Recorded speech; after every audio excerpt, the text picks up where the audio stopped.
Well, it may be the most popular sport in the world, but that doesn't mean that everybody knows all the rules, scoring, fouls, etc. of soccer. I certainly don't. And with the World Cup being aired on Fox 17, June 11th, not a bad idea to get a refresher on the rules. But our next guest can do much more than that. He says he can help you, quote, watch soccer like a genius. Okay. As a matter of fact, as you can see, that's kind of the title of his book that was just released this month. Welcome to the mix via Zoom, author Nick Greene. Hey, Nick. Hi, how's it going? It's going well. We're excited for the World Cup, and of course your book's coming out at the perfect time, just in time for the 2026 World Cup right here in North America. I gotta assume that was planned, right? Yeah, decent timing, right? Not too bad, not too shabby. So when it comes to soccer on the surface, it seems like a pretty simple game, but you dig into the complexities. Can you talk more about that?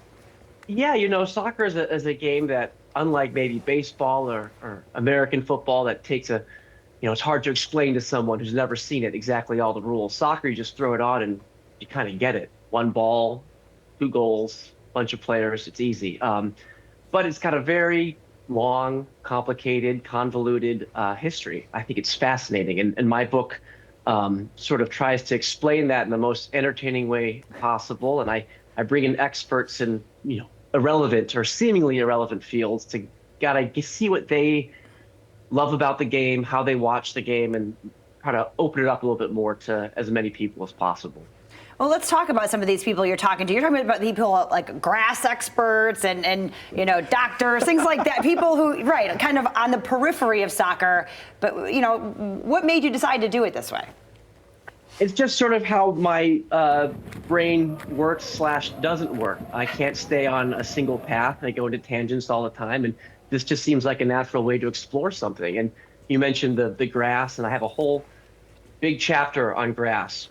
Believe it or not, I think it's pretty entertaining. I would like you to judge for yourself. But, that's the thing that first brought me into soccer. I remember, being at a friend's house for the '94 World Cup, and I think their parents were watching it, and just seeing all that beautiful green grass. And so I speak to color theorists about the color green, what it means, architecture, landscape architects, about designing fields, as many people as I can to get as well-rounded and I guess fun of a perspective as possible. Well, beyond the grass chapter, where would you say is the most outlying connection to soccer? Like, you interviewed some people, as Michelle mentioned, that are kind of soccer adjacent, we might say?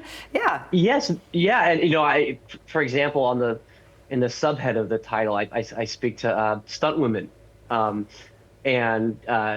They help me sort of appreciate diving and flopping. I knew it. Something that is derided and criticized for good reason.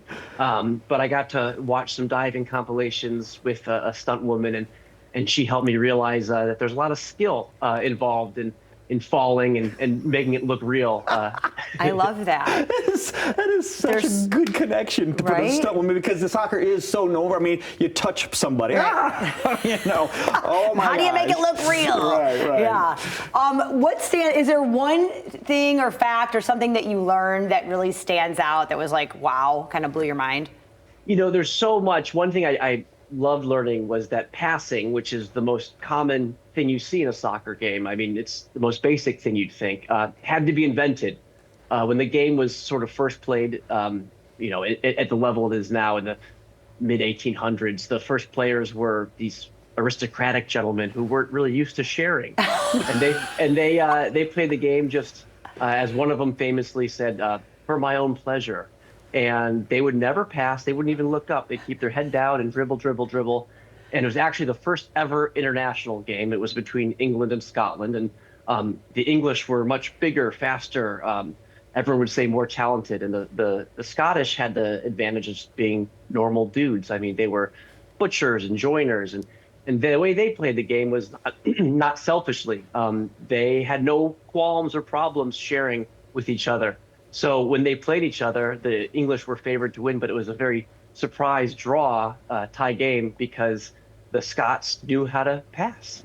What a bunch of ball hogs. That's how Right? it started, right? All right, well, we got to ask you this. As we mentioned, Fox 17, we're airing this June 11th. The World Cup's happening. Everyone's going to be watching.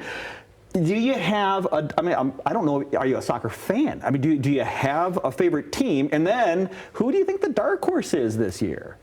I love soccer. I've loved it almost my entire life. A favorite team, I have, favorite club teams. If there's a dark horse this year for the World Cup, gosh, it's going to be tough to say. This is the biggest World Cup ever. There's 48 teams.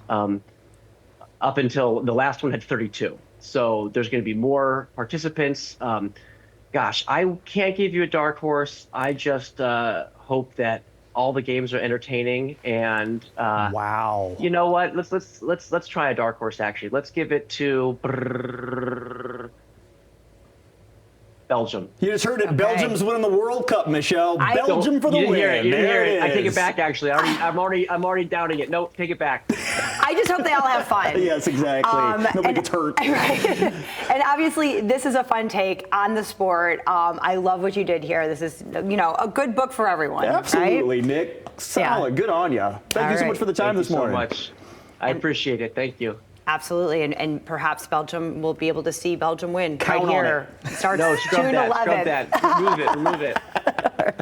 Thanks, Nick.